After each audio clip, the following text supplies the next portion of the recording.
In our last episode, the Crown took over India and handed the country the bill for its own conquest. The home charges began to flow, every year money leaving India to be spent in London. Now meet the man who tried to count it. He was not a rebel, he was not a soldier. He was a mathematics professor from Bombay who sat down with the empire's own published accounts and asked one quiet, devastating question. How much money leaves India each year and never comes back? His name was Dadabhai Naoroji. He was a Parsi from Bombay, a brilliant student who became one of the first Indians to hold a professorship, then a businessman in the cotton trade, and eventually something stranger still. He would sail to England, stand for election, and become the first Indian ever to win a seat in the British House of Commons, arguing India's case inside the very parliament that ruled it. They would come to call him the grand old man of India, but his sharpest weapon was never a speech, and it was never anger. It was a number. Consider how unusual that was. The empire's critics were usually answered easily, dismissed as ungrateful or hot-headed or naive about the burdens of governing a vast and difficult land. But you cannot dismiss a column of figures as hot-headed. Now Roji understood this perfectly. He chose to fight the empire not on the ground of feeling, where it always won, but on the ground of accounting, where it had never been seriously challenged. Because Naoroji did something that, in the language of this channel, was almost unthinkable. He decided to audit the empire, not its morals, its books. He took the official trade figures, the government's own revenue statements, the published accounts, and he began, line by line, to build something the British had never built, a national balance sheet for India.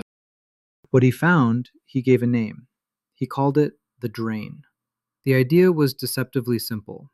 A healthy country, when it trades and produces wealth, keeps most of that wealth at home. It gets reinvested, spent, taxed, circulated. The wealth feeds the people who made it. But India, Naoroji argued, was different. India produced wealth, year after year, and then a large slice of it was siphoned off and carried out of the country entirely, with nothing of equal value coming back. Not stolen in a single dramatic robbery, drained, quietly, legally, continuously, through the ordinary machinery of government and trade.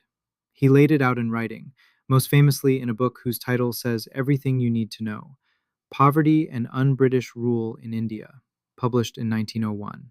The word un-British was a deliberate dagger. He was telling the British that their own treatment of India betrayed their own stated principles. What was actually leaving?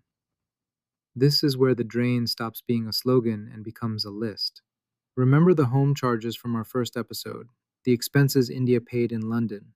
Now Roji and the writers after him traced them, the salaries and pensions of British officials, earned in India but drawn and spent in Britain, the interest on India's public debt paid out to bondholders in London, the running costs of the India office itself, a share of the military, including campaigns far beyond India's borders.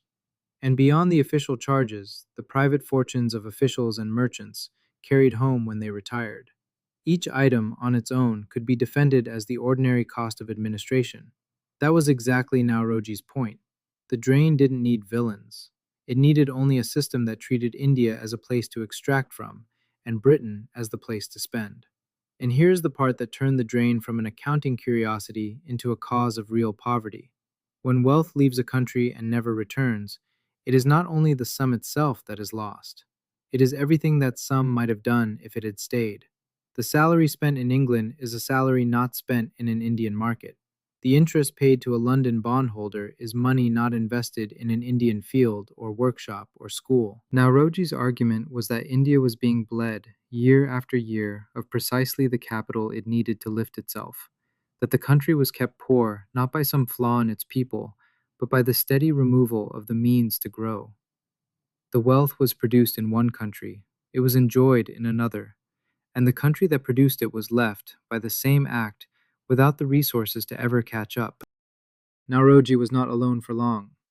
A retired civil servant named Ramesh Chunder Dutt, R.C. Dutt, took up the same work from a different angle. Dutt had served inside the British administration, which made his testimony harder to dismiss. He wrote a sweeping economic history of India under British rule, tracing how revenue was raised, how the land was taxed, and how the country's older industries had withered. Where Naoroji built the balance sheet, Dutt narrated how it came to be unbalanced. Together, they turned a feeling that millions of Indians already had, that something was being taken, into a documented economic argument, built from the government's own paperwork. And that is the quiet revolution here. For the first time, India's poverty was being framed not as fate, not as the unfortunate condition of a backward land, but as a result, the consequence of decisions you could find, if you were patient enough, written down in an accounts office. Now, a word of honesty, because this channel deals in receipts and not in fairy tales, the exact size of the drain has been debated ever since, by economists then and historians now. Some of Naoroji's figures have been challenged. The totals you will see quoted vary widely depending on what you choose to count and over what years. We will not pretend to one clean number because there isn't one, and anyone who hands you a precise figure with total confidence is selling you something. But the shape of the argument has proved remarkably durable. That a structural transfer of wealth ran out of India and into Britain year upon year for decades, that part is taken seriously by serious people across the spectrum.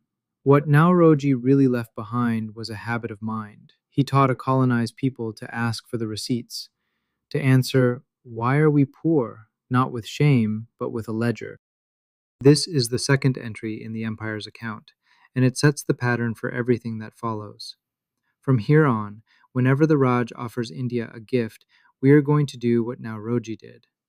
We are going to turn the gift over and read the price on the back. And there is no better place to start than with the single thing the empire was proudest of, the thing it pointed to as proof of its generosity. Thousands of miles of iron laid across the subcontinent, the railways, sold as a gift to India, and built, as we will see, on a loan India was never allowed to refuse. Tareekh ka Hisaab, history audited. Hisaab abhi baki hai. The account isn't settled yet.